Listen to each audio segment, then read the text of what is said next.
Classes. तो आज का हमारा टॉपिक है कैलोरीमेट्री। आज जो हम लोग पढ़ने वाले हैं वो क्या है, कैलोरीमेट्री। इसमें जो है जो हम लोग का टॉपिक है जिसको आज हम लोग कवर करने वाले हैं, फर्स्ट होगा what do mean by heat energy, second होगा आपका what do mean by temperature, ठीक है। थर्ड आपका होगा क्या, हीट एनर्जी, टेम्परेचर, फिर आपका स्पेसिफिक हीट, पहले हीट कैपेसिटी, फिर स्पेसिफिक हीट कैपेसिटी, फिर आपका क्या हो जाएगा कैलोरी मीटर, होगा ना। उसके बाद हम लोग पढ़ने वाले हैं हीटिंग कर्व, मतलब चेंज ऑफ फेज, है ना। ये आपका सेकंड एक्सरसाइज में आ जाएगा change in phase. Change in phase के बाद हम लोग क्या देखेंगे, हीटिंग कर्व, हीटिंग कर्व के बाद लेटेंट हीट ऑफ फ्यूजन, और यहाँ पे आपका कैलोरीमेट्री कंप्लीट, ठीक है। तो आज हम लोग इतना टॉपिक कवर करने वाले हैं, so please note it down. First topic is heat energy, temperature, उसके बाद हीट कैपेसिटी, उसके बाद स्पेसिफिक हीट कैपेसिटी और कैलोरीमीटर। कैलोरीमीटर का जो आपका प्रिंसिपल ऑफ कैलोरीमेट्री यहाँ पे हम लोग पढ़ेंगे कि प्रिंसिपल क्या है, और उसके बाद हम लोग आएंगे सेकंड एक्सरसाइज में change in phase and all, ठीक है। तो चलो स्टार्ट करें अपना टॉपिक। सो सबसे पहले देखेंगे what do mean by heat energy. कोई बताएगा क्या हीट एनर्जी क्या होता है? अच्छा, heat is a when placed in contact, very good. अब समझते हैं, कोई भी अगर मॉलिक्यूल सब्सटेंस है ना, कोई भी सब्सटेंस, वो किससे बना हुआ है बेटा? मॉलिक्यूल से बना हुआ है। कोई भी अगर सब्सटेंस है तो वो किससे बना हुआ है? आपका मॉलिक्यूल से बना हुआ है। और अगर हम लोग मॉलिक्यूल्स का बात कर रहे हैं, प्लीज आपके पास नोट्स हैं, आप यहाँ पे एक बार देखिए, सब रिकॉल होगा। कोई भी सब्सटेंस आपका किससे बना हुआ है? मॉलिक्यूल से बना हुआ है। और मॉलिक्यूल्स को देखेंगे, लेट अस सपोज ये आपका मॉलिक्यूल्स है, ठीक है। तो मॉलिक्यूल्स आपका क्या होता है ना, हमेशा रैंडम मोशन में होता है। बताए थे ना कि मॉलिक्यूल्स अपने प्लेस पे क्या करता है, टू एंड फ्रो मोशन करता है। अब वो माइक्रोस्कोपिक लेवल पे है, वो हमको दिख नहीं रहा क्योंकि इतना टेम्परेचर उसको मिल रहा है, रूम टेम्परेचर पे भी वो क्या हो रहा है, वाइब्रेट कर रहा होता है। तो मॉलिक्यूल्स ऑलवेज किस कहाँ पे है? रैंडम मोशन में। मतलब ये टू एंड फ्रो मोशन कर रहा होगा ना, मतलब ये अपने प्लेस पे यहाँ पे टू एंड फ्रो मोशन कर रहा है, ये आगे भी अपने प्लेस पे क्या कर रहा है, टू एंड फ्रो मोशन। तो ये टू एंड फ्रो मोशन के कारण उसके अंदर क्या आया, कोई एनर्जी आया क्या? अगर कोई बॉडी मोशन में है तो उसके अंदर कोई एनर्जी है। कौन सा एनर्जी बताओ? Kinetic energy, very good. By virtue of its motion जो एनर्जी होता है, कोई बॉडी पोजेस करता है, that is called kinetic energy. तो ये इसके पास क्या है? Kinetic energy. एक एनर्जी तो उसके पास है। अच्छा, अब आप ये बताओ कि कोई भी मॉलिक्यूल्स अपने आसपास के मॉलिक्यूल्स के साथ एक फोर्स ऑफ अट्रैक्शन बनाया हुआ है।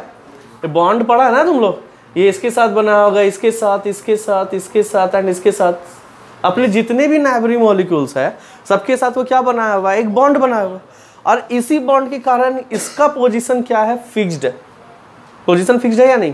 क्या ये मॉलिक्यूल्स निकल करके इधर जा रहा है? मोशन है लेकिन फिर भी वो अपने पोजीशन पे क्या है? फिक्स्ड है, वो इधर उधर नहीं जा रहा। क्लियर ना? इसका मतलब क्या हो गया कि उसका पोजीशन भी फिक्स्ड है। And as we know the energy possessed by a body because of its position is called potential energy। मतलब इस मॉलिक्यूल्स के पास काइनेटिक एनर्जी था और क्या आया? Potential energy. समझ में आ रहा है? हर एक मॉलिक्यूल के पास क्या आ रहा है? काइनेटिक एनर्जी भी है और पोटेंशियल एनर्जी भी है। और ये जो आपका काइनेटिक एनर्जी और पोटेंशियल एनर्जी होगा, इसी को हम लोग क्या बोलते हैं? Internal energy. इसको हम लोग क्या बोलते हैं? Internal energy of a molecule. किसी भी मॉलिक्यूल का इंटरनल एनर्जी क्या कंस्टिट्यूट करता है? एक आपका काइनेटिक एनर्जी और दूसरा पोटेंशियल एनर्जी। क्लियर? अब एक मॉलिक्यूल का ये आपका इंटरनल एनर्जी है, तो सारा मॉलिक्यूल्स का भी अपना इंटरनल एनर्जी होगा, है ना। तो सारे मॉलिक्यूल्स के इंटरनल एनर्जी को अगर हम लोग मिलाएंगे तब हमारा क्या आता है? Thermal energy. Sum of all internal energy is equal to thermal energy. क्या यहाँ तक किसी को कोई डाउट है बेटा? एक बार एक्सप्लेन करेंगे क्या? कोई भी समझा दो। अच्छा इसी को ना या तो आप इंटरनल एनर्जी थर्मल एनर्जी बोल दो, या नहीं तो आप यहाँ पे हीट एनर्जी भी बोल सकते हो। देखो क्या आया, इसी को हीट एनर्जी बोलते हो। मतलब हीट एनर्जी कुछ नहीं है, सारे मॉलिक्यूल्स का काइनेटिक एंड पोटेंशियल एनर्जी हम लोग ऐड कर रहे हैं। देखो वही लिखा हुआ है, the total internal energy of molecules of a substance is called heat energy. Clear? कोई डाउट? आपका वहाँ पैरा में दिया हुआ है, हम यहाँ पे आपको एक्सप्लेन किए by using this diagram. Please 1 minute का टाइम लगेगा, जल्दी से छापो। तो ये आपका हो गया आपका हीट एनर्जी। तो हीट एनर्जी हम लोग कर देंगे total internal energy of a substance, total internal energy of substance. और टोटल इंटरनल एनर्जी में क्या क्या आएगा बेटा? टोटल काइनेटिक एनर्जी और टोटल पोटेंशियल एनर्जी। यहाँ पे मैकेनिकल एनर्जी यूज मत करना, ठीक? होता तो यही है ना मैकेनिकल एनर्जी का ही पार्ट। अब बात करते हैं यहाँ पे कि हीट एनर्जी को यहाँ पे डिफाइन किया गया कि हीट एनर्जी वैसा एनर्जी है जब हम लोग दो बॉडी को, heat is the internal energy of molecules constituting the body, it flows from a hot body to cold body. अच्छा हीट क्या होगा? जब एक हॉट बॉडी को दूसरे कोल्ड बॉडी के साथ अगर हम लोग टच करेंगे या प्लेस इन कांटेक्ट रखेंगे तो क्या होगा? आपका हीट एनर्जी फ्लो करेगा, करेगा ना? कहाँ से कहाँ? हॉट बॉडी से कोल्ड बॉडी। मतलब ये दो बॉडी है, ये हॉट है, ये कोल्ड है, तो यहाँ मेरा क्या हो रहा है? हीट एनर्जी फ्लो कर रहा है। अच्छा अगर हीट एनर्जी फ्लो करेगा तो आपको क्या लग रहा है? हीट तो कुछ है नहीं, है क्या? वो इंटरनल एनर्जी है। वो है क्या? इंटरनल एनर्जी है ना। इसका मतलब है कि जिस बॉडी से आपका हीट एनर्जी फ्लो हो रहा है, ठीक, वो क्या होगा? आपका इंटरनल एनर्जी इसका डिक्रीज करेगा और इसका इंटरनल एनर्जी क्या होगा? इंक्रीज करेगा। नहीं, हीट एनर्जी फ्लो हो रहा है ना, तो हीट एनर्जी फ्लो हो रहा है मतलब इसका इंटरनल एनर्जी क्या हो रहा है? कम हो रहा है, और इसका इंटरनल एनर्जी क्या होगा? ज़्यादा होगा। I think I am clear, sure ना? चलो अब the measurement of the quantity of heat is called calorimetry. तो ये जो वर्ड था ना, हमारा जो टॉपिक था कैलोरीमेट्री, तो कैलोरीमेट्री क्या होगा? Measurement of the quantity of heat. मतलब किसी भी हीट को मेजर करने के लिए जो हम लोग यूज करते हैं डिवाइस, उसको हम लोग कैलोरीमीटर बोलेंगे, और इसी को हम लोग क्या ब्रांच को क्या बोल रहे हैं? कैलोरीमेट्री बोल रहे हैं। कोई दिक्कत बेटा? पक्का? इरेज करे क्या? चलो समझते हैं आगे।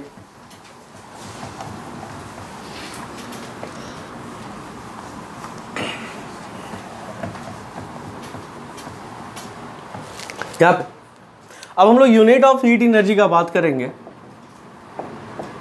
हीट बोले या हीट एनर्जी बोले एक ही चीज है, बार बार लिखने का जरूरत है क्या? मत हिलाओ, वो फोकस उसका बिगड़ जाएगा ना कैमरा का। प्रो परसेंटेज बोले unit of heat energy. Heat energy का जो आपका यूनिट होता है क्या होता है? जूल। अच्छा दुनिया में जितना भी एनर्जी है ना, सबका क्या होगा? यूनिट जूल होगा, क्योंकि एनर्जी है, एनर्जी का जूल हम लोग बचपन से पढ़े, तो इसका भी क्या होगा? लेकिन अलग अलग एनर्जी का अलग अलग एक होना चाहिए, स्पेसिफिक यूनिट होना चाहिए। तो यहाँ पे भी इसको स्पेसिफिक यूनिट दिया गया, दैट इज कॉल्ड कैलोरी। क्या होता है? नाम तो सुना होगा। हाँ, बहुत अच्छा क्वेश्चन आता है सीएससी में कि डिफाइन 1 कैलोरी। बहुत अच्छा, क्या बात है, क्या बात है उमंग, वेरी गुड उमंग। सुना सुना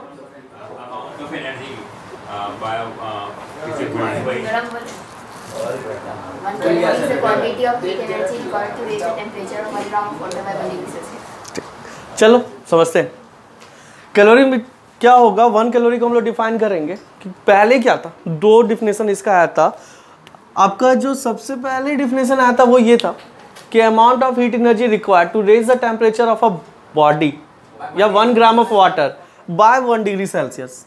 मतलब वहाँ पे इतने अच्छे थे साइंटिस्ट, उनको लगा कि सब समझदार है, सबको समझ में आ रहा होगा। वो ये बोले कि 1 ग्राम ऑफ वाटर के टेम्परेचर को तुम कितना रेज करो, 1 डिग्री सेल्सियस रेज करो, वो जो अमाउंट ऑफ हीट एनर्जी होगा दैट इज कॉल्ड 1 कैलोरी। लेकिन हम जैसे खुरापात भी इंसान वहाँ पे बैठे हुए थे। और कौन कौन खुरापात था? हम थे, किसले, आर्यन, युवराज। हम बोले काम करते हैं, हम 10 डिग्री सेल्सियस से राइज करेंगे। किसले बोला नहीं हम 20 डिग्री सेल्सियस से राइज करेंगे। उधर से आर्यन नहीं हम 30 डिग्री। और ये तो भाई साहब एक ही, हम 90 डिग्री सेल्सियस से राइज करेंगे। हमको नहीं पता, हम 90 टच करेंगे। हुआ क्या ना कि सबका रीडिंग अलग लगाया। मेरा हो सकता है कि 1 जूल आया होगा, उसका 2 जूल, इसका 5 जूल, उसका 4 जूल। कहने का मतलब सबका अमाउंट ऑफ हीट एनर्जी अलग लगा है, तो यहाँ पे वेरिएशन दिखाना। इनिशियल पॉइंट या इनिशियल टेम्परेचर अगर डिफर करेंगे तो आपका 1 डिग्री सेल्सियस राइज करने पे आपका जो अमाउंट ऑफ हीट एनर्जी है वो चेंज हो जा रहा है। तो फाइनली साइंटिस्ट बैठे, मीटिंग हुआ कि ये चारों प्रस्ताव लेके आए कि भाई ये तो गलत है, ठीक है।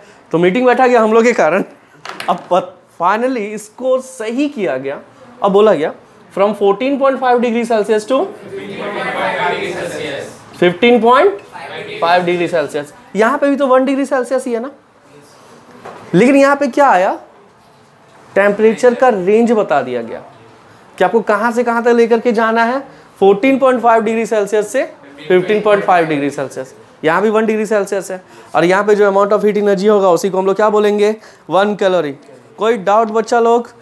आगे बढ़ेंगे पक्का?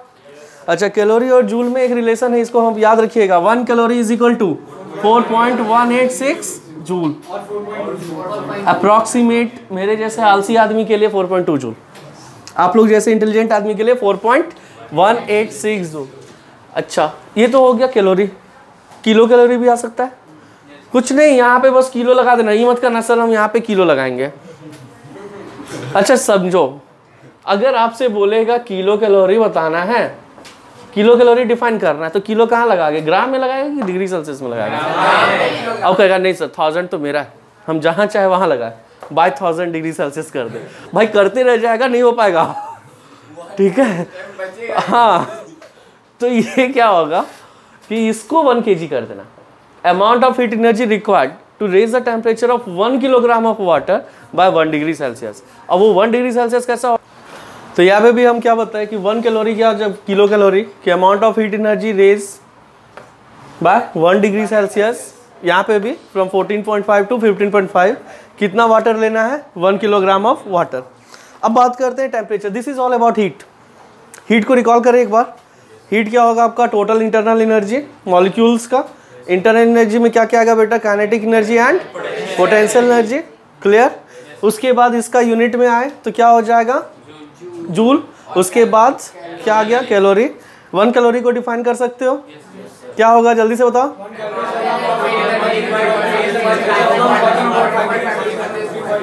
वेरी गुड, ये चीज आपको याद रखना है क्योंकि ये आपका न्यूमेरिकल में यूज होगा, ठीक है। कभी कभी होगा ना कि कैलोरी दिया हुआ आपको जूल में कन्वर्ट करना है, तो आप इसको यूज करेंगे, ठीक। चलो बात करते हैं हम लोग टेम्परेचर का। इसको इरेज करें, वेरी गुड। बस इसी तरह चाहिए हमको रिस्पांस।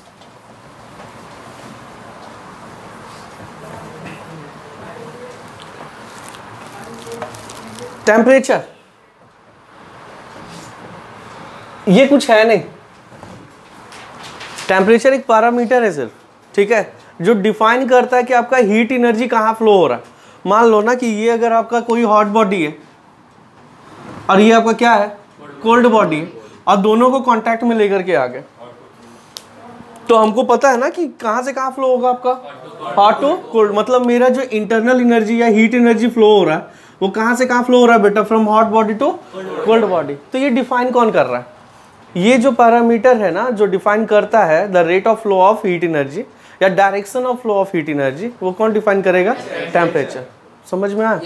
टेम्परेचर कुछ नहीं है, temperature is the parameter which defines the direction of flow of heat energy, clear.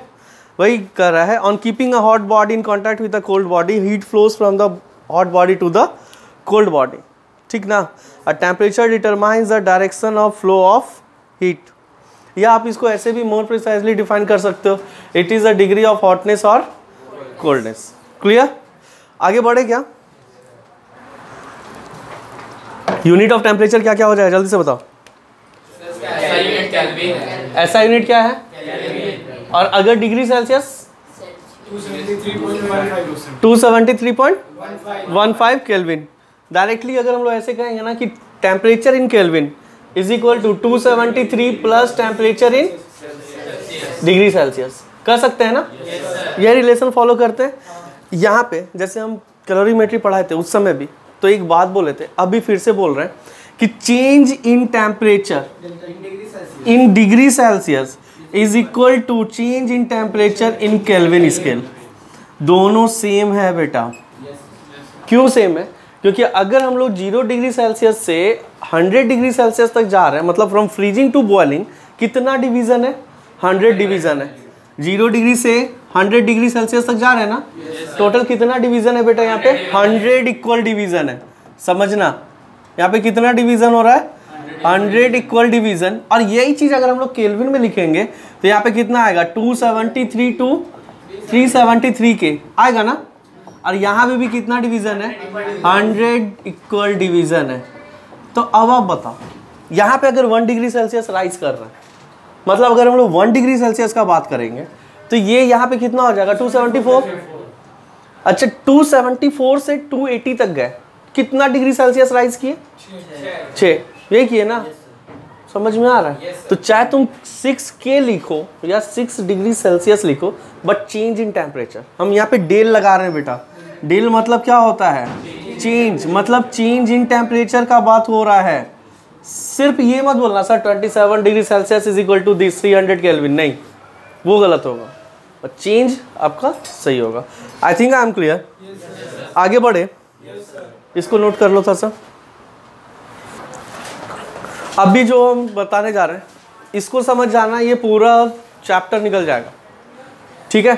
Factors affecting the quantity of heat absorb to increase the temperature of a body. मतलब किसी भी बॉडी का heat absorb करने के लिए या उसके temperature को इंक्रीज करने के लिए जो हीट एब्जॉर्ब कर रहे हैं वो किस किस फैक्टर पे डिपेंड करता है, और यहीं से आपका सारा फॉर्मूला डिराइव होगा, ठीक है।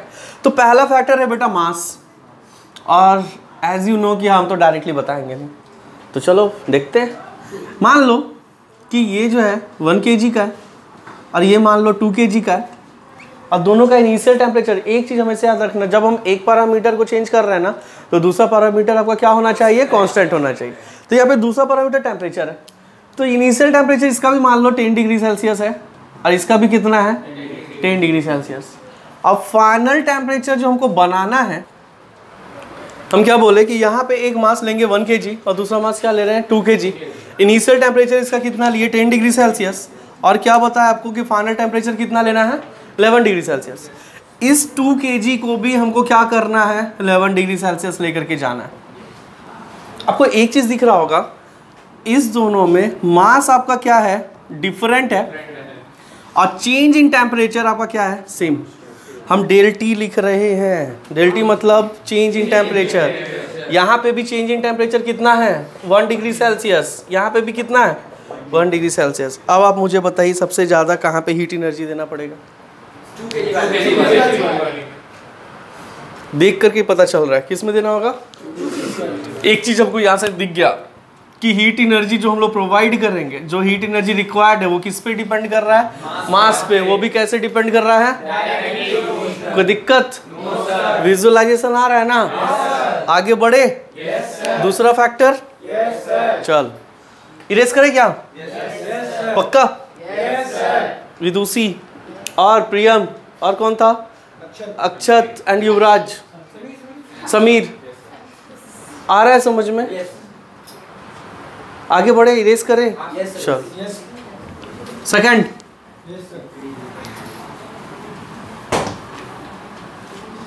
पटाखा कहाँ फूटा रे? सो सेकंड फैक्टर है आपका, जो होगा देखेंगे बोर्ड पे। पहले हम लोग बनाएंगे, मासूस बनाएंगे। ये मान लो 1 kg फिर से ले लिए, इसको भी ले लिए 1 kg।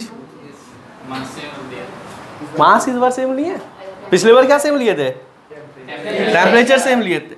इस बार हम लोग चेंज क्या कर रहे हैं? ये 10 डिग्री सेल्सियस फिर से, यहाँ पे फिर से 10 डिग्री सेल्सियस। अच्छा सोच रहा है सब तो सेम लिए, तो गलत क्या? उल्ट क्या किए? चेंज क्या किए? क्या अक्षत क्या चेंज करेंगे बताओ तुम्हें? क्या लग रहा है? इसमें एक पूछ लगा दे, टेम्परेचर चेंज करेंगे पक्का? अच्छा आगे जो करेंगे उसमें।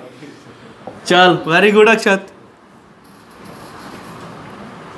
इसको 11 डिग्री सेल्सियस लेकर के गए, इसको 20 डिग्री सेल्सियस लेकर के। सही बोला, मास सेम है इस बार क्या चेंज कर रहे हैं बेटा? डेल टी चेंज कर रहे हैं। Very good. मास आपका क्या है? सेम है। इस बार डेल टी क्या सेम है? नहीं, इस बार डेल टी क्या हो गया? डिफरेंट हो गया। यहाँ पे डेल टी कितना है बाबू? 1 डिग्री सेल्सियस ना। यहाँ पे डेल टी कितना है बाबू? 10 डिग्री सेल्सियस। अब बताने का जरूरत है क्या? कहाँ पे ज़्यादा हीट एनर्जी लगेगा? बताने की जरूरत है? अक्षत, कहाँ पे ज़्यादा हीट एनर्जी रिक्वायर्ड होगा? दोनों 1 kg है। ऊपर वाला 1 kg या नीचे वाला 1 kg? नीचे वाला। क्यों बेटा?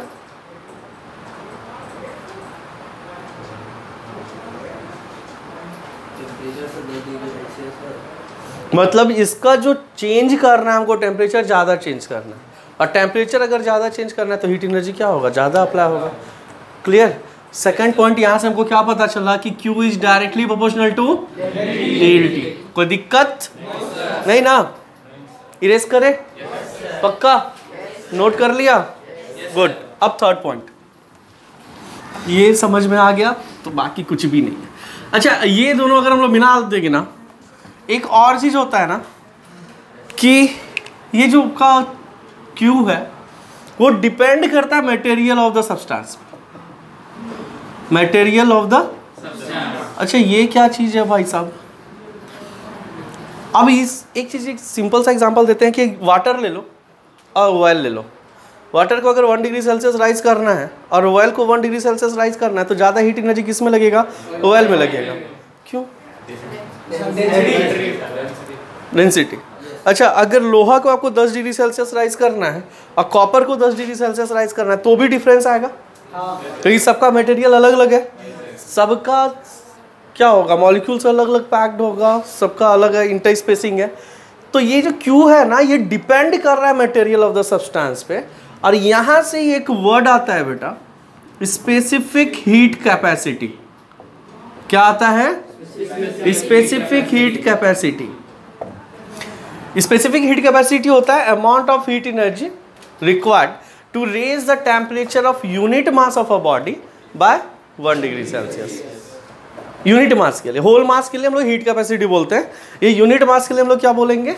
Specific heat capacity. कहने का मतलब है कि Q जो है ना आपका, इस पे भी डिपेंड करता है C पे।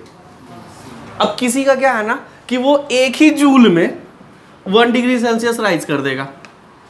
1 जूल उसको एनर्जी दोगे तो वो क्या करेगा? 1 डिग्री सेल्सियस राइज कर दिया। और कोई कोई क्या है ना कि जब तक आप 10 जूल नहीं दोगे उसका 1 डिग्री सेल्सियस राइज नहीं किया। अब बताओ, ये जो चेंज दिख रहा है ना, ये क्यों हो रहा है? Because of specific heat capacity. हर एक मटेरियल, हर एक अलग अलग मटेरियल के लिए उसका स्पेसिफिक हीट कैपेसिटी क्या होता है? अलग अलग होता है। Am I clear?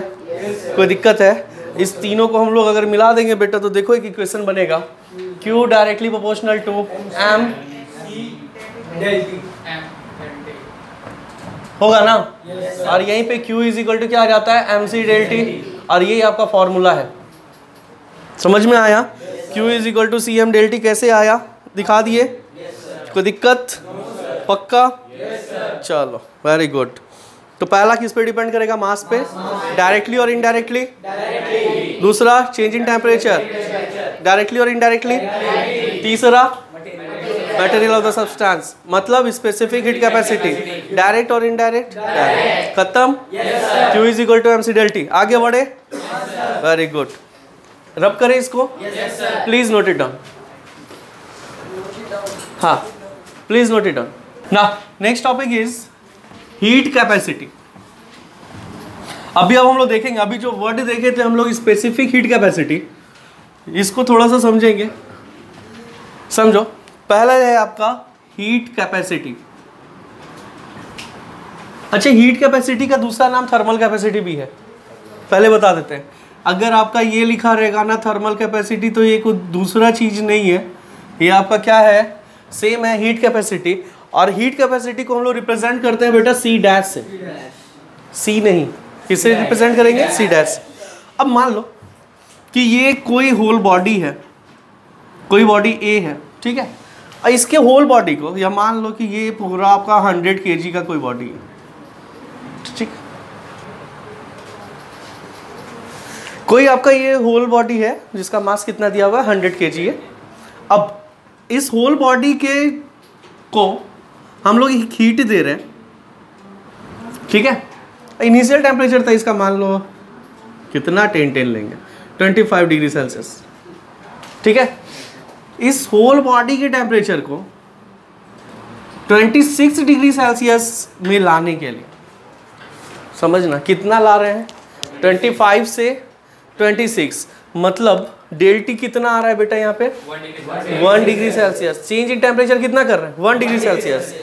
इसको 1 डिग्री सेल्सियस चेंज करने में इसके टेम्परेचर को जितना हीट एनर्जी रिक्वायर्ड होगा दैट इज हीट कैपेसिटी। हम पूरे बॉडी का ले रहे हैं, ये 100 kg है।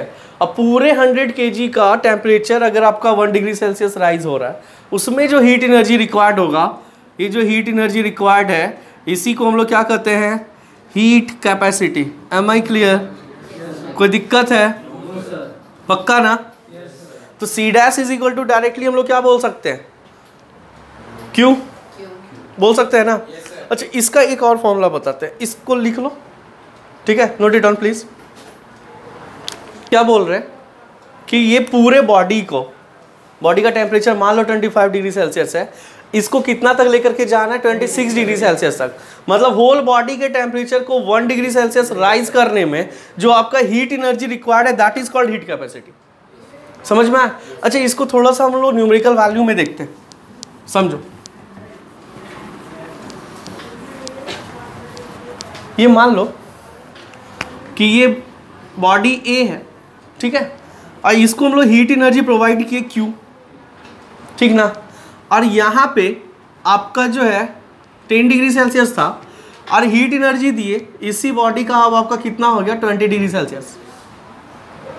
1 डिग्री सेल्सियस नहीं हो रहा है, कितना हो रहा है डेल्टी कितना आया बेटा यहाँ पे, पक्का ना।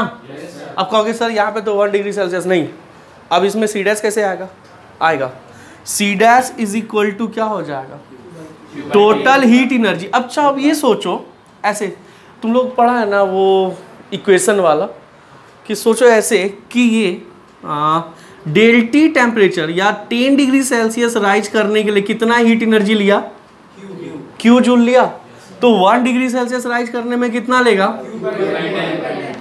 अच्छा, क्या इसी को हम लोग लिख सकते हैं क्यू बाय डेल्टी, लिख सकते हैं। यही तो सी डैश है, खत्म कहानी,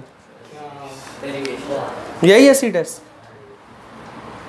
सी डैश का फॉर्मूला क्यू बाय डेल्टी कैसे आया, क्लियर है? मतलब जरूरी नहीं है कि हमेशा आपका 1 डिग्री सेल्सियस दिया रहे, तो जितना भी चेंज इन टेम्परेचर है, मान लो 50 होगा तो डिवाइड बाय 50 कर देंगे, total heat energy divide by 50, तो 1 डिग्री सेल्सियस के लिए हीट एनर्जी होगा ना। अब मान लो ना, इसी को देखें कि अगर 100 जूल दे रहे हैं या 100 कैलोरी दे रहे हैं, कितना चेंज के लिए 10 डिग्री सेल्सियस के लिए, तो 1 डिग्री सेल्सियस के लिए कितना कैलोरी यूज होगा 100 बाय 10 मतलब 10। यही 1 डिग्री सेल्सियस राइज करने वाला जो हीट एनर्जी है that is called C dash. आया क्या समझ में? कोई दिक्कत? न्यूमेरिकल डाटा से हम समझाएं, फिर से एक्सप्लेन करेंगे क्या, जरूरत है? नहीं ना? क्या बात है, हम तो ग्रेट निकल गए। ये एडिट होगा।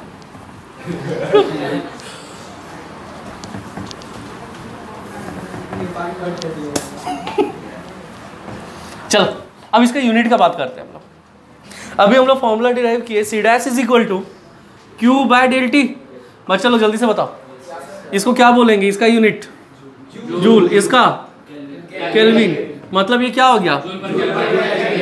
अच्छा, और क्या क्या हो सकता है, कैलोरी बाय केल्विन, मतलब कैलोरी पर केल्विन, और क्या हो सकता है जूल पर डिग्री सेल्सियस।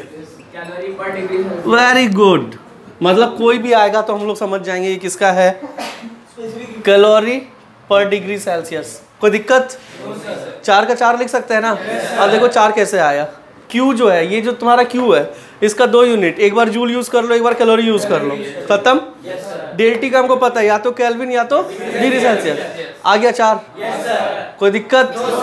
चलो अब आगे देखेंगे थोड़ा सा ब्रेक के बाद। सो अभी हम लोग देखें हीट कैपेसिटी, है ना। और हीट कैपेसिटी में क्या देखिए कि होल बॉडी का टेम्परेचर 1 डिग्री सेल्सियस राइज करने में जो हीट एनर्जी यूज होगा that is called heat capacity. अब हम लोग देख रहे हैं specific heat capacity. Specific heat capacity. बेटा हीट कैपेसिटी को किससे रिप्रेजेंट करते थे? C dash. किससे? इसको कैसे करेंगे? और ये कहीं ना कहीं अभी हम लोग सुने थे ना फैक्टर्स वाले में, Q is equal to M C del T. यहाँ पे देखो हम क्या कर रहे हैं कि अगर ये 10 kg का कोई मास है, ठीक है, इसका टेम्परेचर आप कितना राइज कर रहे हो, मान लो वही 10 डिग्री सेल्सियस, और 10 kg का बात नहीं कर रहे हैं वो, इसके यूनिट मास को, इसका अगर यूनिट मास लेंगे तो 1 kg होगा, एक यूनिट मास। तो एक यूनिट मास या 100 kg ले लो, चलो यूनिट अगर समझना है तो 100 kg था, इसका यूनिट मास हम लोग क्या ले रहे हैं? 1 kg होगा। तो इसके यूनिट मास को राइज करने में, ठीक है, जो आपका हीट एनर्जी रिक्वायर्ड होगा, यहाँ पे हीट एनर्जी दे रहे हैं, और इसका यूनिट मास अगर यहाँ पे 11 डिग्री सेल्सियस हो जाए, ठीक है, तो इसको हम लोग क्या कहेंगे? Specific heat capacity. Whole body के टेम्परेचर को 1 डिग्री सेल्सियस राइज करना है तो हीट कैपेसिटी, उसके एक यूनिट मास को अगर हीट करना है तो स्पेसिफिक हीट कैपेसिटी। समझ में आ रहा है? अच्छा, अभी हम लोग जो फॉर्मूला देखे थे बेटा, यहाँ पे देखो Q इज इक्वल टू क्या था? नहीं, स्पेसिफिक हीट कैपेसिटी वाला C dash is equal to Q by del T, यही था ना?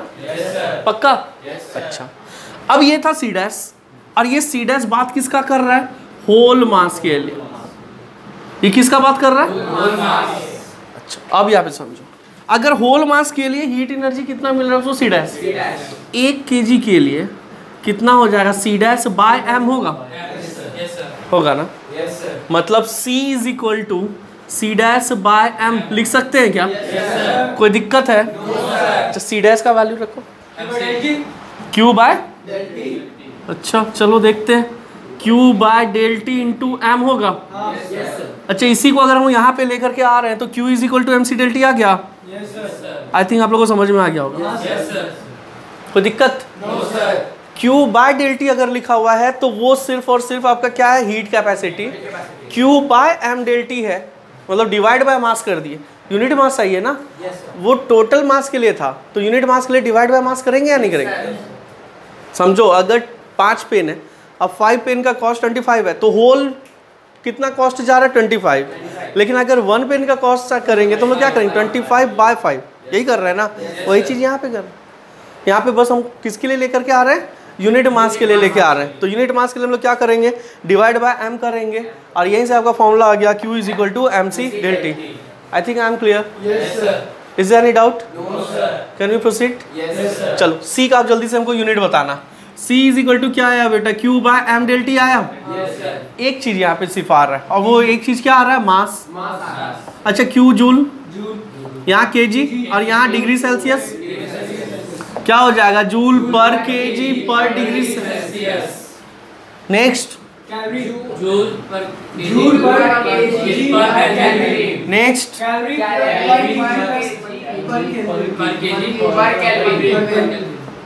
Next,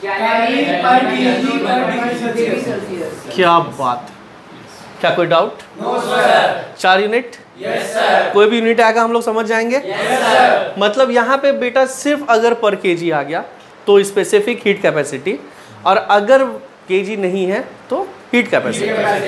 confirm? Yes sir. बढ़ सकते हैं आगे? Yes sir. चल, अब हम लोग देखते हैं कैलोरीमीटर, ठीक है? Note it down.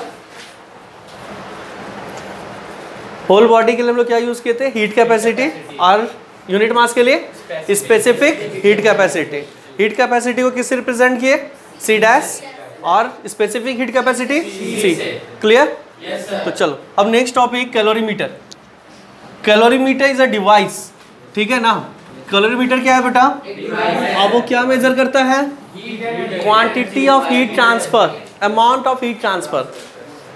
वो हीट नहीं मेजर करता, समझना, हीट मेजर नहीं करता, वो अमाउंट ऑफ हीट जो ट्रांसफर हो रहा है उसको मेजर करता, ठीक है ना? अब यहाँ पे देखो, कैलोरीमीटर, कैलोरी तो समझ में आ रहा है कि हीट के बारे में बात हो रहा है, अब मीटर मतलब डिवाइस हो गया, तो एक ऐसा डिवाइस जो हीट को मेजर करेगा लेकिन not heat, amount of heat transfer. जब भी आपका 2 सब्सटेंस मिक्सअप होता है ना, तो एक हॉट होगा एक कोल्ड होगा, क्योंकि दोनों में कुछ ना कुछ टेम्परेचर डिफरेंस होगा। तो एक हॉट एक कोल्ड, जब हम लोग दोनों को मिक्सअप कर रहे हैं तो वहाँ पे ट्रांसफ़र ऑफ हीट होगा। कहाँ से कहाँ, आप ही लोग बताइए मुझे। तो कितना amount of heat energy transfer हुआ उसको कौन बताएगा? आपका calorimeter. Basically calorimeter works on the principle of law of conservation of energy. किस पे होता है? आप लोगों को पता है ना? प्लीज डिफाइन करो।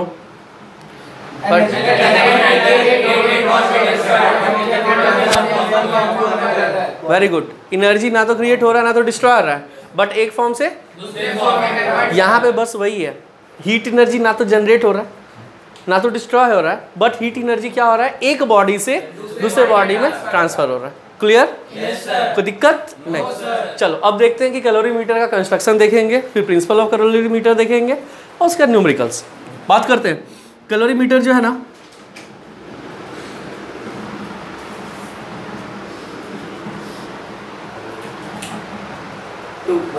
ओके सो अभी हम लोग देख रहे हैं कैलोरीमीटर। और कैलोरीमीटर क्या होगा? It is a device which measures the amount of heat energy transfer when two substance mix, है ना। जब दो सब्सटेंस मिक्स हो रहा है तो आपका amount of heat energy transfer होगा। This is your device.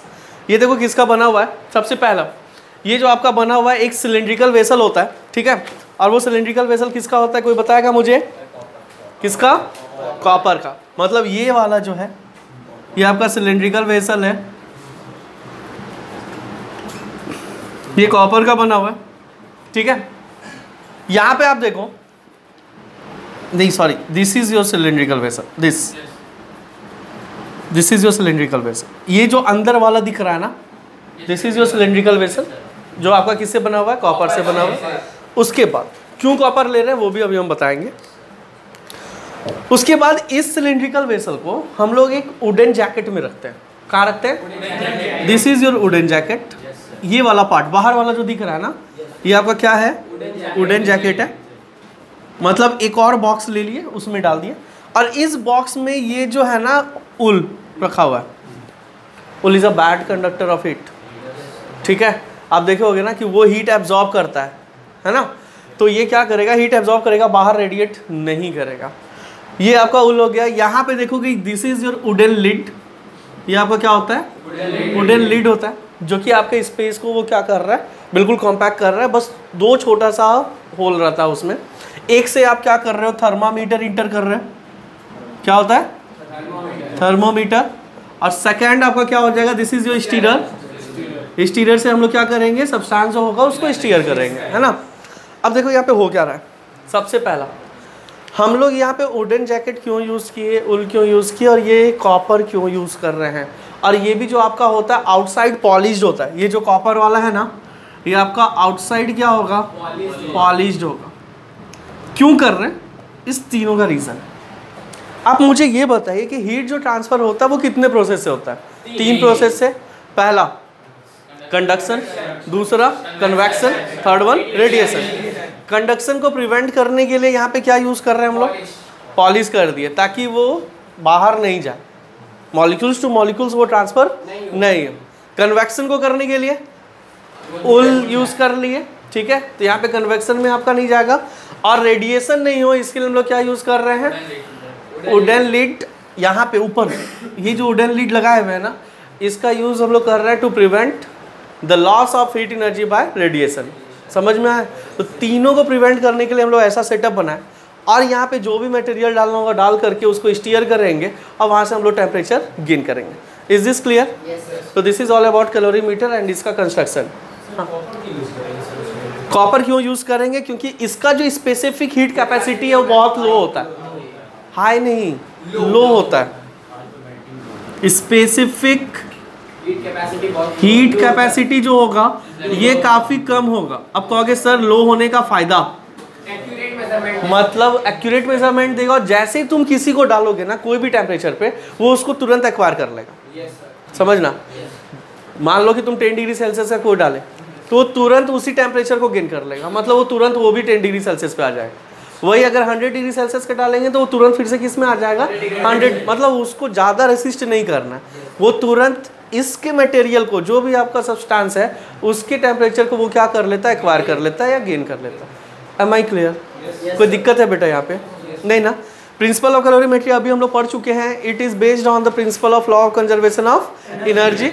अब यहाँ पे एक आपका होता है, चलो हम इसको रब कर दें, कोई दिक्कत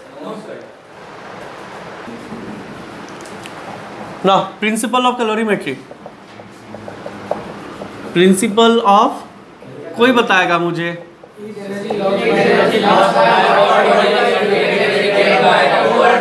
क्या बात है। मान लो ना कि ये कोई बॉक्स है, ठीक है, और इसमें हम लोग क्या कर रहे हैं ना कि कोई एक मॉलिक्यूल से कोई सब्सटेंस है जो ये आपका क्या है, हॉट है, हॉट नहीं कोल्ड ले लेते हैं। मान लो ये क्या लिए, कोल्ड लिए, और यहाँ से हम लोग एक वाटर या जो भी कहना है कर सकते हो, हॉट लिक्विड यहाँ पे हम लोग क्या कर रहे हैं, मिला रहे हैं, स्टीरर से मिला है। अब आप बताओ जब दो टेम्परेचर अगर मिल लेगा, आप लॉजिक लगाओ ना कि गर्म पानी है, गर्म पानी में आप ठंडा पानी अगर मिला रहे हो या ठंडा पानी में आप गर्म पानी मिला रहे हो, तो आपका टेम्परेचर चेंज होता है। क्या होगा, जो गर्म पानी है वो टेम्परेचर क्या करेगा, कम होगा उसका, और जो ठंडा पानी उसका टेम्परेचर क्या हो जाएगा, और दोनों मिल करके एक इक्विलिब्रियम फेज में पहुंचेगा और एक फाइनल टेम्परेचर हम लोग को मिलेगा, होगा ना। वही चीज़ यहाँ पे हो रहा है बेटा। तो यहाँ पे हॉट लिक्विड क्या करेगा, लॉस ऑफ हीट एनर्जी करेगा, और ये क्या करेगा, गेन ऑफ हीट। समझ में आया? तो हम लोग क्या बोल सकते हैं कि loss of heat energy by hot body is equal to heat energy gained by cold body. पक्का? कोई डाउट? चल copy. This is the principle. अब हम लोग नेक्स्ट टॉपिक देखते हैं। प्रिंसिपल ऑफ कैलोरीमेट्री हो गया। अब हम लोग नेक्स्ट देख रहे हैं आपका इसका न्यूमेरिकल्स। मतलब इसका फॉर्मूला कैसे क्या आ रहा है नहीं आ रहा है। तो हम लोग फॉर्मूला एक बार देख लें।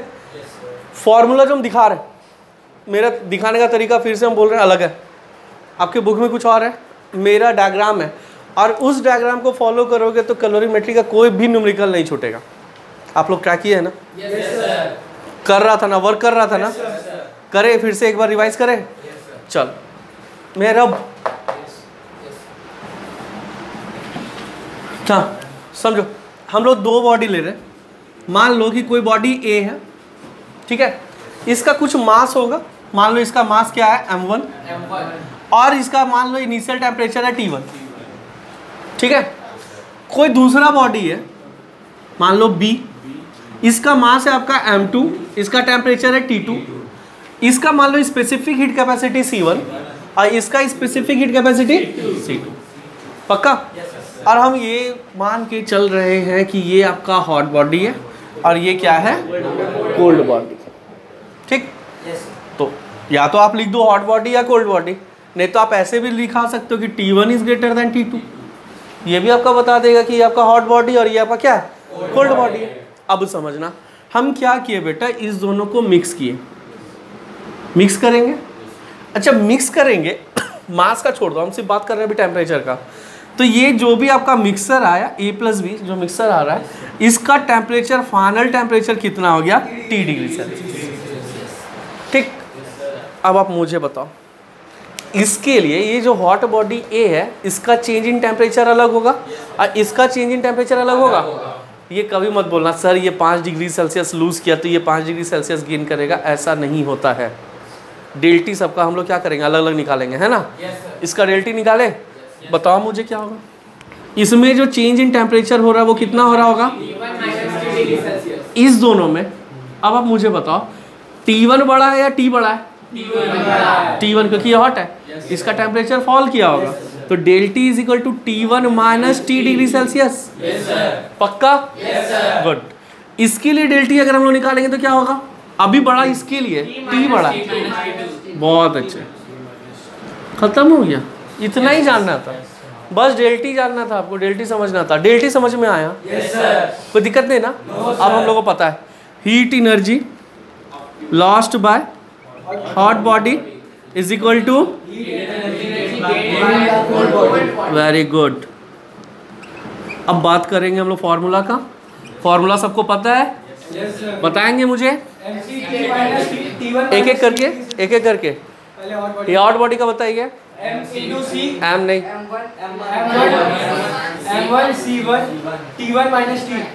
T1 माइनस T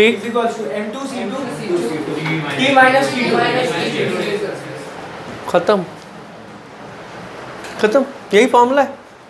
बुक खोल लो, एक पैरा लिखा हुआ है, पूरा पैरा पढ़ो, उसके तुमको समझ में आएगा कि ये फाइनली यही आ रहा है। समझ में आया? कोई दिक्कत? Note it down. एक बार हम इसी चीज को ना डाटा से समझा रहे हैं कि ये डेल टी और टी क्या है। मान लो ना कि अगर ये T1 हम लेते हैं 50 डिग्री सेल्सियस, ठीक है, और ये T2 हम ले रहे हैं 20 डिग्री सेल्सियस, ठीक। और ये जो फाइनल जब मिक्सर हो रहा है तो फाइनल मिक्सर कंफर्म है कि 40 डिग्री सेल्सियस या 30 डिग्री सेल्सियस ऐसा कुछ हुआ होगा। हाँ, अब ये बताओ, इसके लिए अगर डेल्टी निकालेंगे चेंज इन टेम्परेचर तो क्या होगा? 50 माइनस 40 ना, बड़े में से ही छोटा घटाते हैं ना, तो 50 माइनस 40 कितना आया? अच्छा, इसके लिए डेल्टी अगर निकालेंगे तो बड़ा कौन है? 40, छोटा कौन है? तो 40 माइनस 20 कितना आ गया? समझ में आया? तो जो भी आपका फाइनल टेम्परेचर होगा वो always greater than colder body होगा, the temperature of colder body, and lesser than hot body, temperature of hot body. और अभी हम एक सेंटेंस बोले थे बेटा कि इसका डेल्टी और इसका डेल्टी जरूरी नहीं है कि सेम होगा।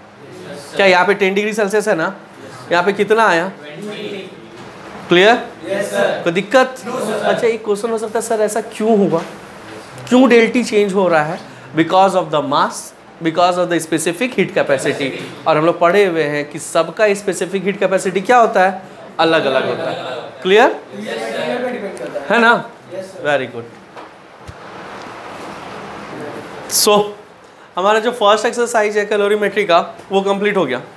सारा कुछ कवर हुआ। हीट एनर्जी क्या होता है, टेम्परेचर क्या होता है, हीट कैपेसिटी क्या होता है, स्पेसिफिक हीट कैपेसिटी क्या होता है, कैलोरीमीटर का construction and principle of calorimeter. Clear? अब हम लोग आते हैं सेकेंड फेज पे। अब हम लोग आ रहे हैं second exercise, that is change in phase, है ना? तो चलो पढ़ते हैं अब हम लोग चेंज ऑफ फेज।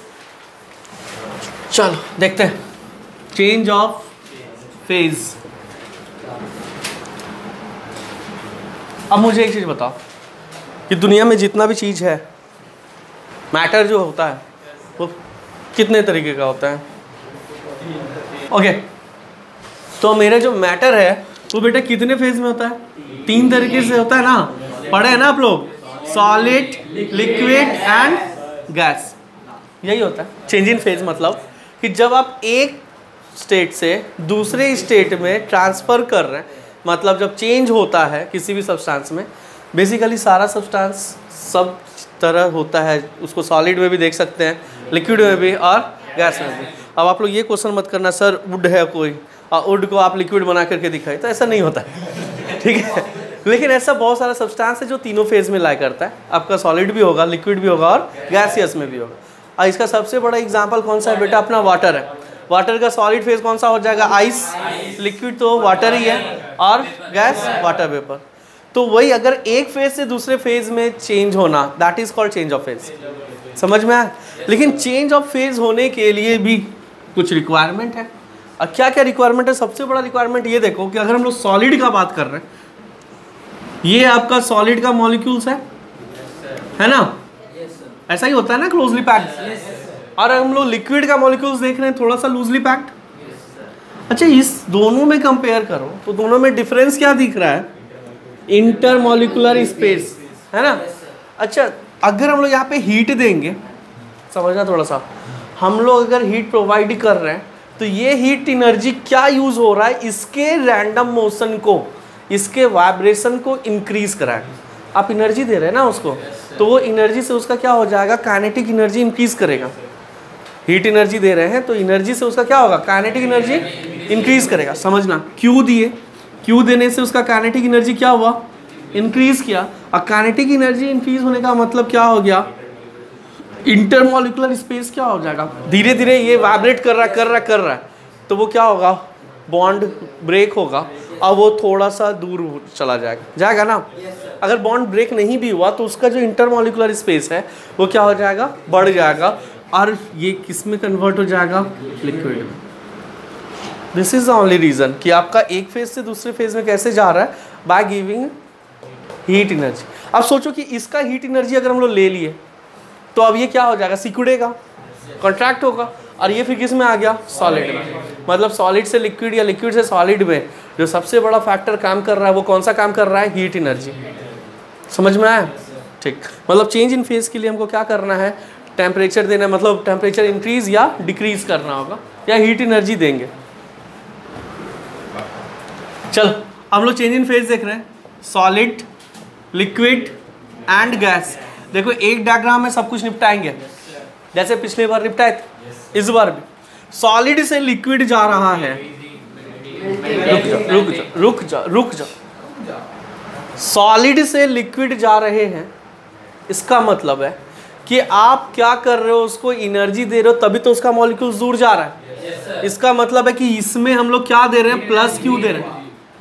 याद आ रहा है? क्या दिखा रहे हैं हम लोग यहाँ पे, प्लस क्यू। मतलब हम लोग यहाँ पे क्या दे रहे हैं, हीट एनर्जी दे रहे हैं। और हीट एनर्जी दिए तो वो किस में कन्वर्ट हो गया, सॉलिड से लिक्विड।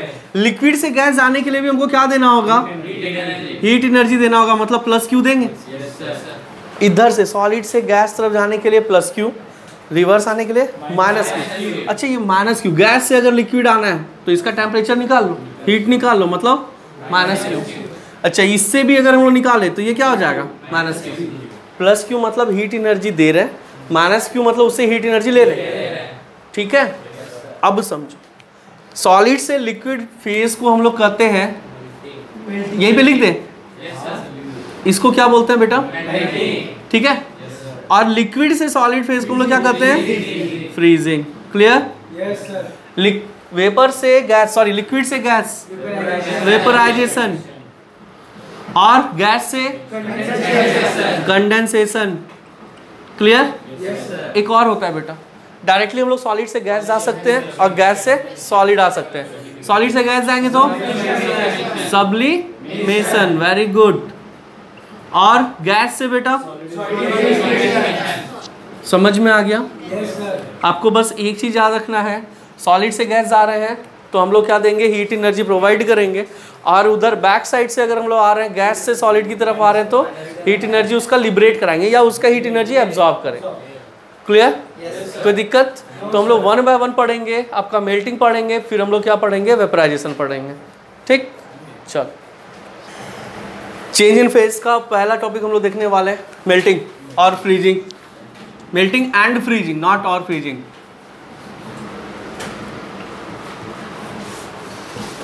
मेल्टिंग एंड फ्रीजिंग में देखो क्या होगा, हम अभी देखे थे मेल्टिंग क्या था, जब आप सॉलिड से कहाँ पे जा रहे हो, लिक्विड में जा रहे हो, तो ये क्या हो जाएगा, मेल्टिंग। और अभी जस्ट बताए थे कि सॉलिड से लिक्विड जाने के लिए हम लोग क्या देते हैं, हीट एनर्जी प्लस क्यू, मतलब हीट एनर्जी हम लोग प्रोवाइड करते हैं। एक चीज़ आपके दिमाग में रहना चाहिए कि जब भी आपका चेंज इन फेज हो रहा है तो वो आपका कांस्टेंट टेम्परेचर पे होगा। Change in phase always occur at constant temperature. जिस समय चेंज इन फेज हो रहा है ना बेटा, उस समय टेम्परेचर इंक्रीज नहीं करेगा या डिक्रीज नहीं करेगा, वो एक फिक्स्ड टेम्परेचर पे रहेगा। ठीक है, अब मान लो कि आप वाटर लिए, सॉलिड हम लोग ले रहे हैं, आइस ले रहे हैं 0 डिग्री सेल्सियस पे। समझना, हम लोग क्या लिए, यहाँ पे एक आइस लिए किसी बीकर में, और यहाँ पे हम लोग हीट प्रोवाइड कर रहे हैं, क्या दे रहे हैं, हीट एनर्जी। ठीक है, ये 0 डिग्री सेल्सियस पे आया और अब ये क्या होना, मेल्ट होना स्टार्ट करेगा। अब आप हीट एनर्जी इसको दे रहे हो ना, तो ये टेम्परेचर राइज नहीं करेगा, ये कभी सो नहीं करेगा कि 1 डिग्री 2 डिग्री 3 डिग्री। अगर ये मेल्टिंग स्टार्ट कर दिया है तो ये सिर्फ और सिर्फ एनर्जी का कहाँ पे यूज़ करेगा, मेल्ट करने में ही यूज़ करेगा। मतलब ये तब तक ही टेम्परेचर राइज नहीं करेगा जब तक ये टोटल किस में कन्वर्ट नहीं हो जाए, वो लिक्विड में कन्वर्ट नहीं हो जाए। लिक्विड का भी टेम्परेचर कितना होगा, 0 डिग्री सेल्सियस। समझ में आ रहा है? अभी आइस का टेम्परेचर कितना था बेटा, 0 डिग्री सेल्सियस। जब ये टोटल मेल्ट हो रहा है तो किस में कन्वर्ट हो गया, वाटर में। और वाटर का भी टेम्परेचर कितना रहेगा, मतलब अगर हम यहाँ पे आइस 0 डिग्री सेल्सियस लिखे हैं बेटा, तो यहाँ पे वाटर भी कितना होगा, 0 degree Celsius. There is no change in temperature. whenever there is a change of phase na, the temperature remain constant. Am I clear? Yes, sir. समझ में आ गया? ओके। एक चीज़ और इसमें बताना था कि ये आपका जो 0 डिग्री सेल्सियस है, जहाँ पे आपका मेल्ट होना स्टार्ट हुआ ना, उसको हम लोग कहते हैं मेल्टिंग पॉइंट। उसको हम लोग क्या बोलेंगे? Melting point. तो अगर आपसे पूछे कि मेल्टिंग पॉइंट ऑफ आइस कितना है, तो वो कितना हो जाएगा? 0 डिग्री सेल्सियस। अच्छा, सेम प्रोसेस में भी अगर आएंगे ना लिक्विड से सॉलिड को, तो उस प्रोसेस को हम लोग क्या बोलते हैं? फ्रीजिंग। ठीक है ना, इसको क्या बोलेंगे? फ्रीजिंग। मतलब वाटर अगर 0 डिग्री सेल्सियस पे है, अब वो फ्रीज होना स्टार्ट किया, तो तब तक टेम्परेचर उसका और डिक्रीज नहीं होगा जब तक टोटल वो किस में कन्वर्ट नहीं हो जाए? आइस में कन्वर्ट नहीं हो जाए। और यहाँ पे भी आइस का टेम्परेचर कितना रहेगा बेटा? 0 डिग्री सेल्सियस। और फ्रीजिंग पॉइंट कितना हो जाएगा बेटा? फ्रीजिंग पॉइंट भी कितना होगा? बस आपको ये याद रखना है, इधर से उधर जाओ या उधर से इधर आओ, टेम्परेचर आपका क्या रहना चाहिए? कांस्टेंट। तो अगर मेल्टिंग पॉइंट 0 डिग्री सेल्सियस है तो फ्रीजिंग पॉइंट भी कितना होगा? 0 degree Celsius. I think I am clear? Very good. Now heating curve of ice. हम लोग हीटिंग कर्व ऑफ आइस देख रहे हैं। देखो थोड़ा सा हम एक्सपेंड वे में बता रहे हैं, समझना। मान लो कि आपके पास आइस है, ठीक है, और ये आइस का टेम्परेचर -10 डिग्री सेल्सियस, ठीक, और आप यहाँ पे क्या प्रोवाइड कर रहे हो? हीट एनर्जी प्रोवाइड कर रहे हो। तो क्या ये मेल्ट होना स्टार्ट करेगा? नहीं, क्योंकि अभी हम लोगों को पता है कि मेल्टिंग पॉइंट ऑफ आइस कितना होता है। क्या कि आइस को हम लोग कहाँ पे लेकर के रखे? -10 डिग्री सेल्सियस। अब आप मुझे बताइए, हीट एनर्जी जो दे रहे हैं वो पहला क्या काम करेगा? पहले वो टेम्परेचर को राइज करेगा। समझना, पहले ये क्या करेगा? -10 डिग्री सेल्सियस को वो कहाँ तक लेकर के जाएगा? 0 डिग्री सेल्सियस। मतलब जो आप हीट एनर्जी दे रहे हैं उसका सर्टेन पार्ट किस में यूज हो रहा है? राइज इन टेम्परेचर में राइज हो रहा है। और जैसे ही 0 डिग्री सेल्सियस दिया, अब ये क्या स्टार्ट करेगा? मेल्टिंग स्टार्ट करेगा। Am I clear? कोई दिक्कत? चल अब हम लोग ग्राफ देखते हैं इसका हीटिंग का।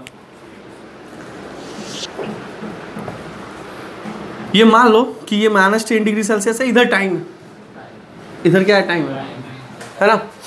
अब ये -10 डिग्री सेल्सियस है और यहाँ पे मान लो 0 डिग्री सेल्सियस, यहाँ पे 10 डिग्री सेल्सियस, यहाँ पे 20 एंड सो ऑन चलता जाएगा। हम स्टार्ट कहाँ से कर रहे हैं?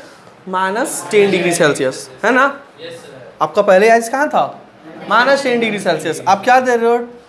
हीट एनर्जी दे रहे हो। अच्छा, जब हीट एनर्जी दे रही है बेटा, तो यहाँ से यहाँ तक ये क्या कर रहा है? राइज इन टेम्परेचर कर रहा है ना, राइज इन टेम्परेचर।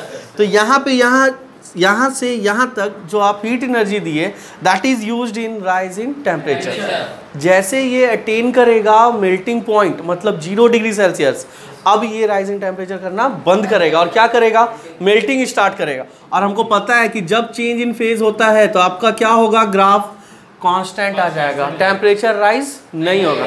यहाँ पे टेम्परेचर राइज दिख रहा है, यहाँ पे आपका क्या दिख रहा है? कांस्टेंट। और जैसे ये मेल्ट हो गया, मतलब टोटल वाटर में कन्वर्ट हो गया, अब ये क्या करेगा? राइज इन टेम्परेचर करेगा या नहीं? क्योंकि अब तो कुछ नहीं चेंज होगा ना, मतलब यहाँ से अब ये क्या हो रहा है? Rise in temperature. तो इस पार्ट में आपका क्या हो रहा है? Rise in temperature.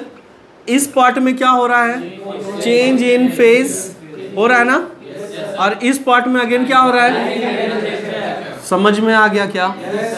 Heating curve of ice clear? Good. अब change in volume on melting, इसमें 3 टॉपिक और इसको समझते हैं। आपका चेंज इन वॉल्यूम क्या होगा?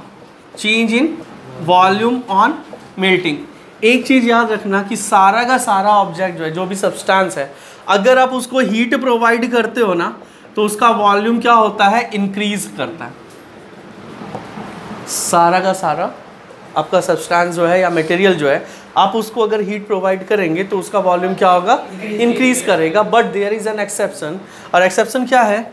आइस का वॉल्यूम डिक्रीज करता है। आइस का वॉल्यूम क्या होगा? ठीक है, this is your exceptional case.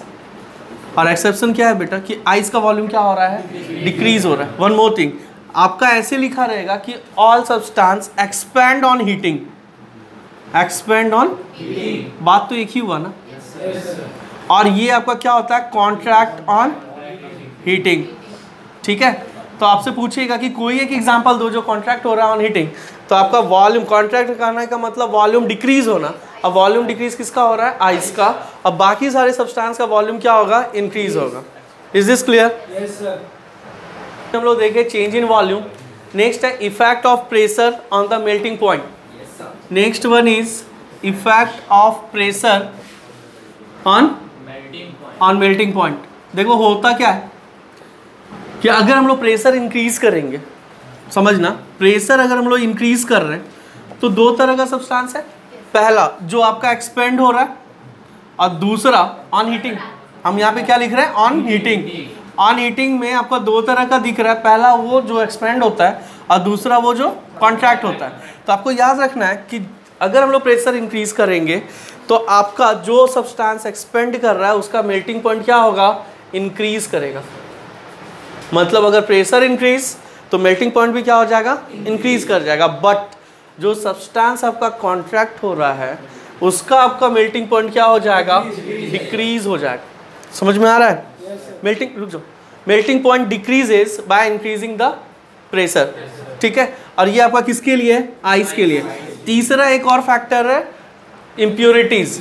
अगर हम लोग इम्प्योरिटीज ऐड करते हैं, याद रखना इम्प्योरिटीज करने का मतलब है कि आप प्योर आइस नहीं बना रहे हो, आप क्या कर रहे हो? आप उसमें कुछ सॉल्ट या कुछ ऐड कर रहे हो, तब वो प्योर वाटर तो नहीं रहा ना।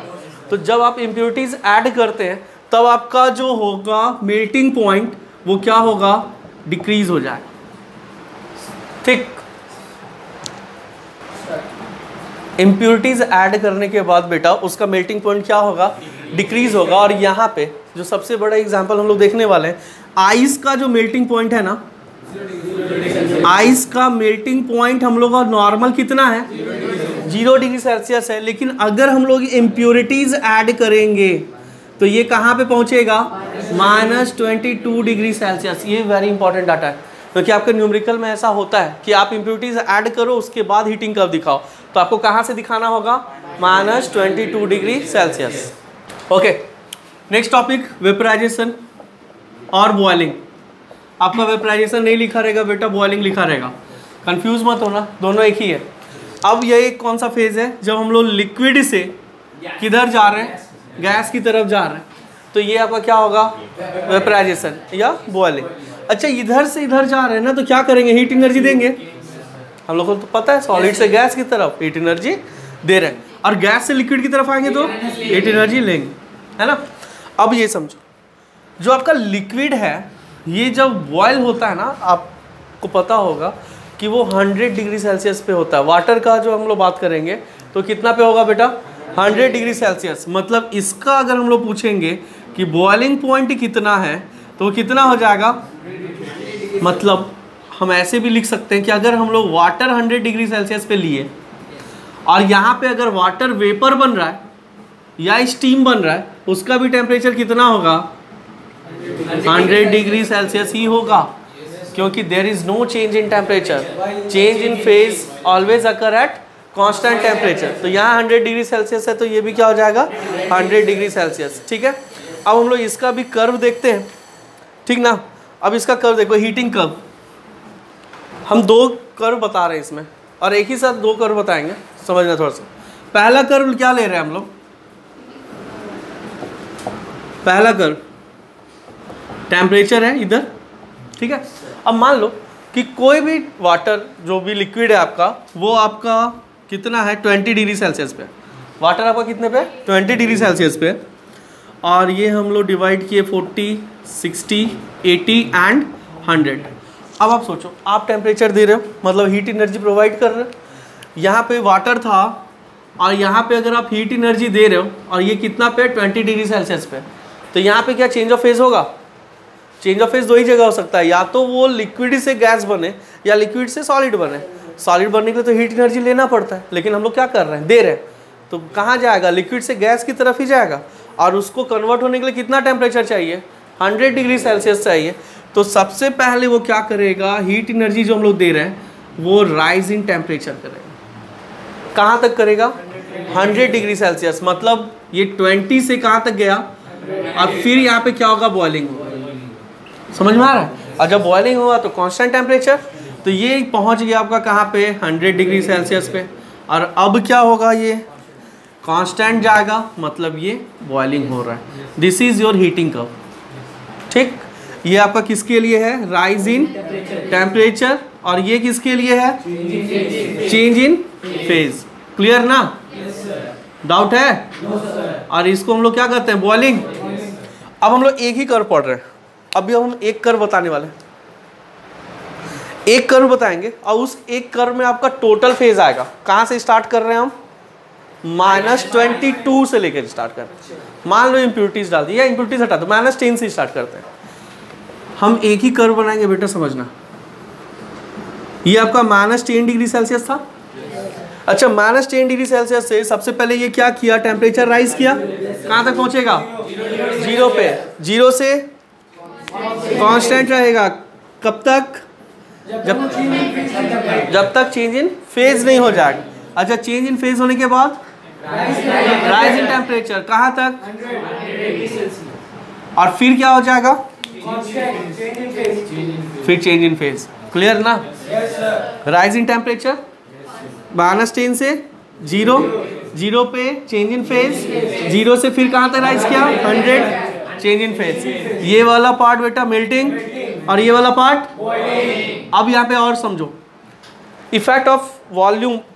इफेक्ट ऑफ वॉल्यूम क्या होगा इसका हम लोग देखते हैं। चेंज इन वॉल्यूम, तो all liquids expends on boiling होता है। ठीक है, वॉल्यूम का अगर हम लोग बात करेंगे तो वॉल्यूम में क्या चेंज आएगा?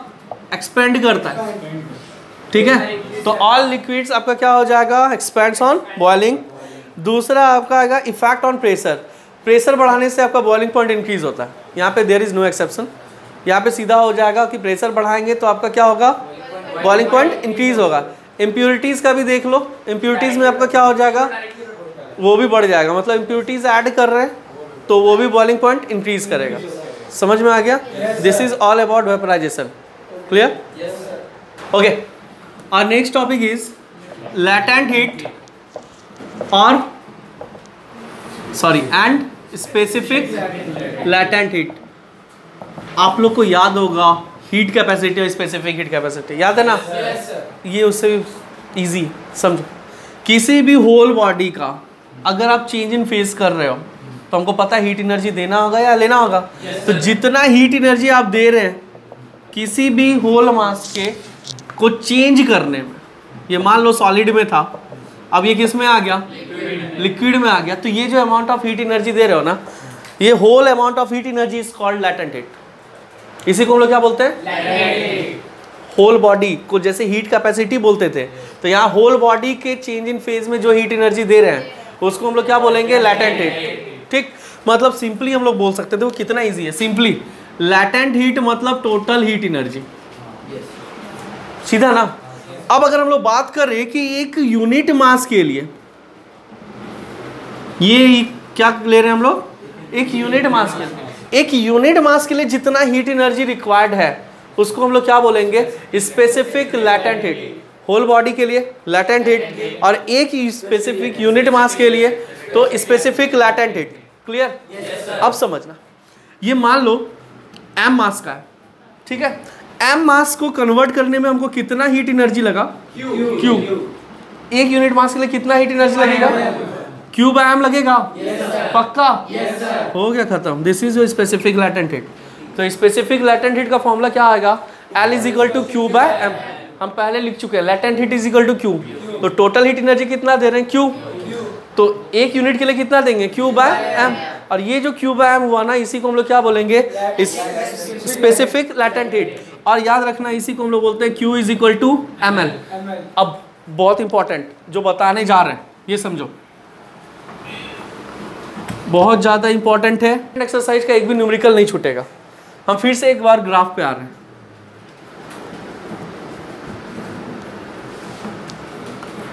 ये आप लोगों को समझ में आ रहा होगा? 100 degree Celsius, 0 degree Celsius, -10 degree Celsius.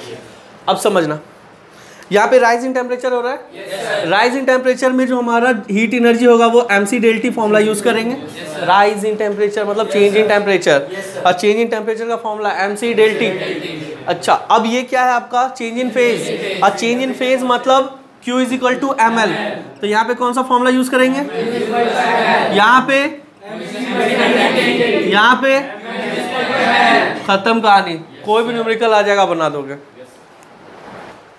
अब आपका बच जाएगा कि specific latent heat of fusion of ice.